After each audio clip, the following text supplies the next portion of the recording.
Okay, so in continuing with my painting techniques little demo here, quick tutorial, I've done the speed painting for the lion.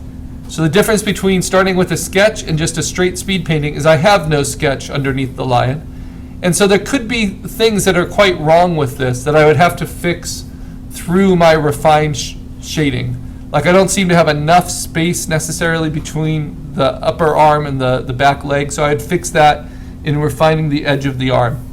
That's where a sketch can be quite helpful and why I recommend it when you're doing human faces, portraits, caricatures, that kind of thing, because you need a map. And already just from my map I can see where I got it wrong a little bit. I receded Obama's hair a little too far back.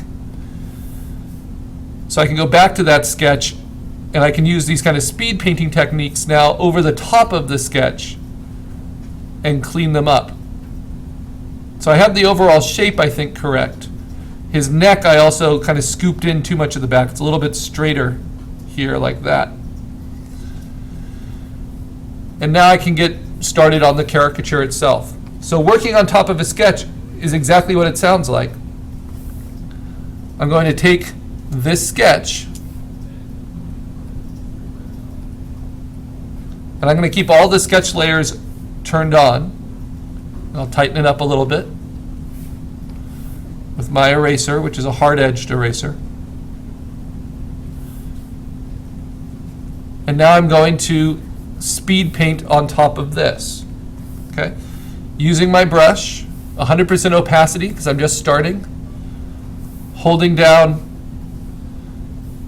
oh, that was for my eraser. So let's do an opacity for my brush that's a little bit darker. And if I want to look at my brush presets, they're all right here. My brush settings. I have shape dynamics, scattering, dual brush turned on, smoothing, so that the edges of that brush are slightly soft. Kind of a combination between a dry brush and a watercolor. So slightly thinned out paint. I also have my history, which allows me to go back and forward within the steps I've made. Okay, so if I stay on this brush tool now, I want to be on a layer. I can lock the other layers, my sketch layers, just in case. Lock my speed painting lion layer so I don't accidentally paint on that.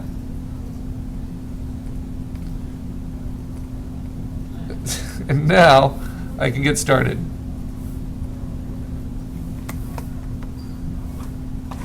Come on.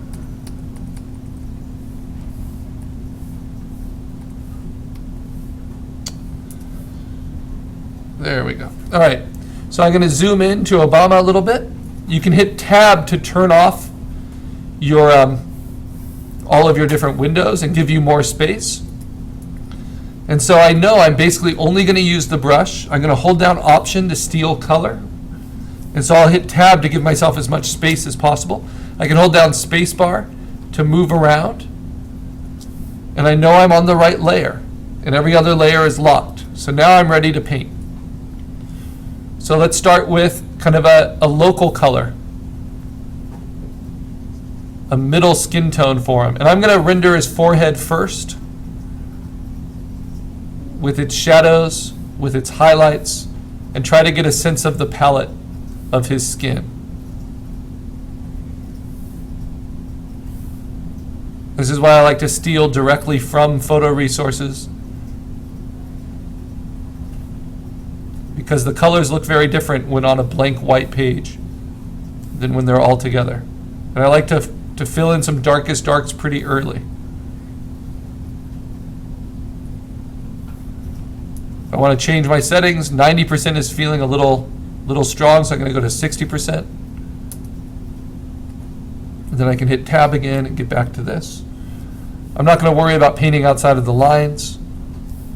I'm worrying about setting up highlights and rendering. And my favorite trick is once you have some of these overlaps happening, you can paint in between. You steal colors from yourself in between those marks where they overlap. So his hair, this is his grayish hair. as it turns lighter and lighter at the top. But then how do I transition between them? I can find those values that go in between. I can even mix a little bit of blue into there if I feel it's too dead. Here it looks very warm, so he has a little bit of that skin tone on his hairline as well. So you see soft edges. And then the lightest lights are not actually a pure white. They're a gray.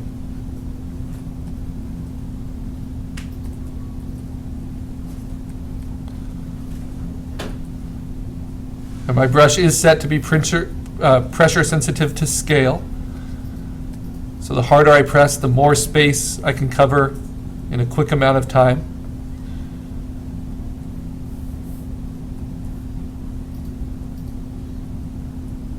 And going through it, I can see it where my sketch might be a little off. I over-exaggerated the curve around his eye here.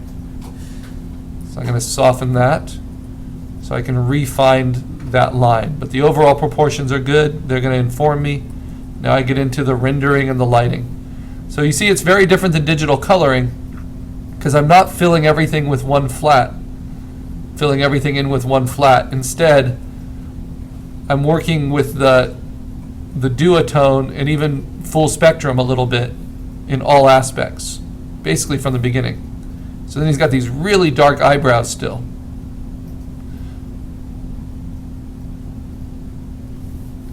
And I can get those thin lines just by pressing lightly. His eyebrow comes to the side, curves around like that. His nostril.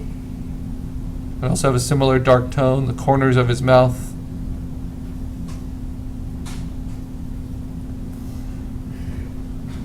You want to establish your darkest darks early on.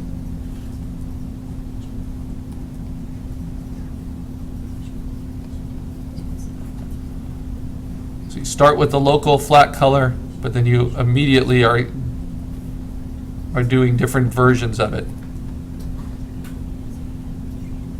And by using such a big brush, it keeps me from getting locked into details too early on. I don't want to be doing detail work yet.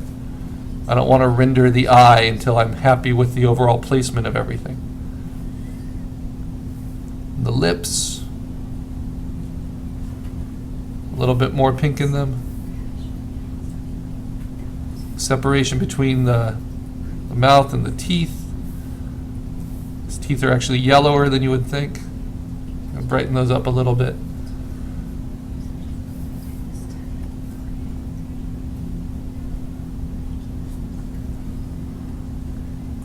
And again, using the same brush for all of this. Define that nose a little bit. And now I want to fill up the rest of this space. So the ear, where it's catching light, and where it goes to the midtones. A little bit more red. And if I want to introduce my own color, I have to hit Tab. And I can go to this color selector here, or I can go to my foreground. But if I want to introduce a little bit of red into the edge of his eye, a little bit of red into his cheeks, this is why painting is nice compared to photography. We can make more of what we see. And then I can kind of blend those colors in a little bit.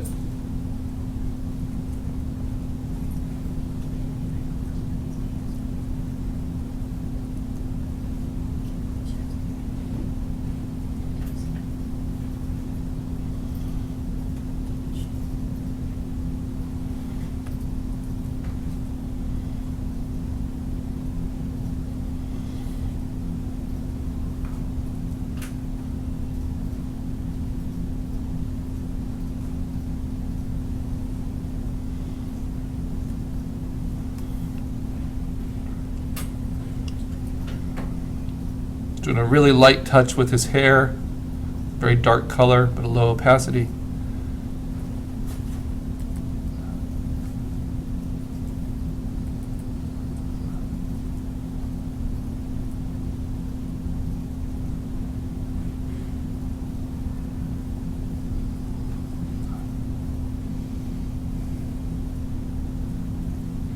And you're just reacting to what you put down, just like you would in a normal painting. It's just easier to erase and replace because it's digital. But the computer doesn't do any of it for you. It just gives you all the tools, makes them readily available.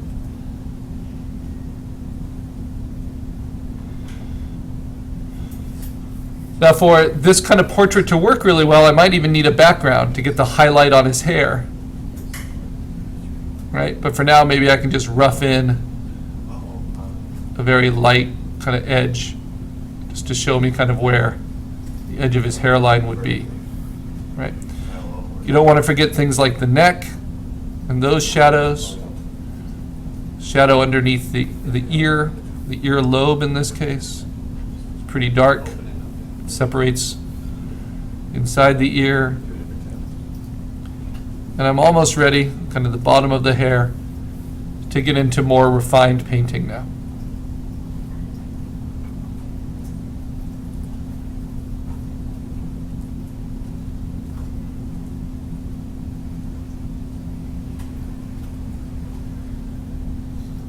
Thinking a little bit more about the shapes of these highlights, not just the color of them and the place,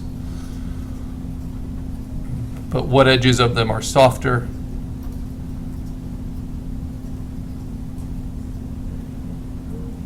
How does it transition into highlight and shadow?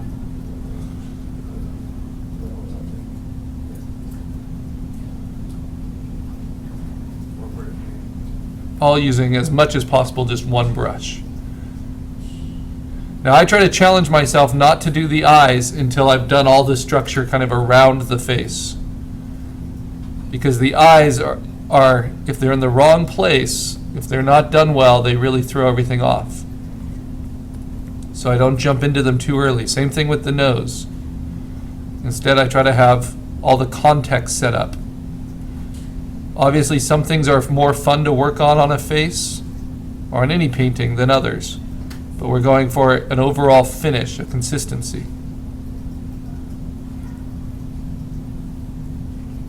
And again, I can bring some blue into that, into his upper lip to help. Those kind of purple tones will help with some of these shadows, especially as they get really deep around the eyes.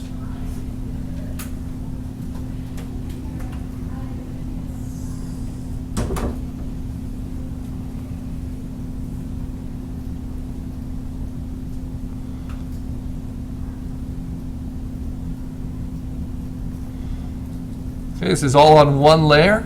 It's just a speed painting, but it's on top of my sketch layer.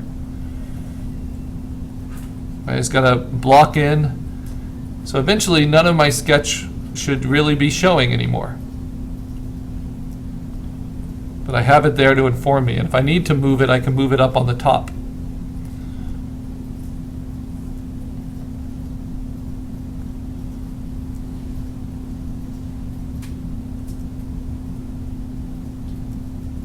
In between colors, very helpful.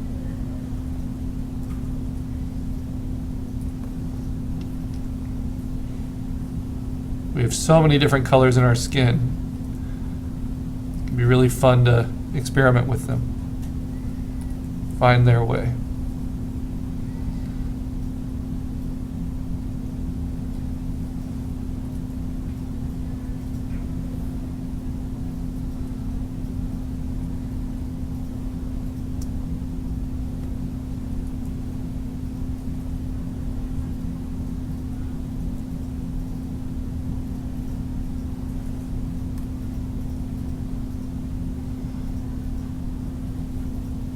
Okay, so I'm almost done with that whole sketch thing. I'm going to quickly block in his suit. Very quickly. His crisp white tie. And now I want to look at it without the sketches behind it. So I have the things I need to flesh in now. I can see that neck needs to come forward a little bit.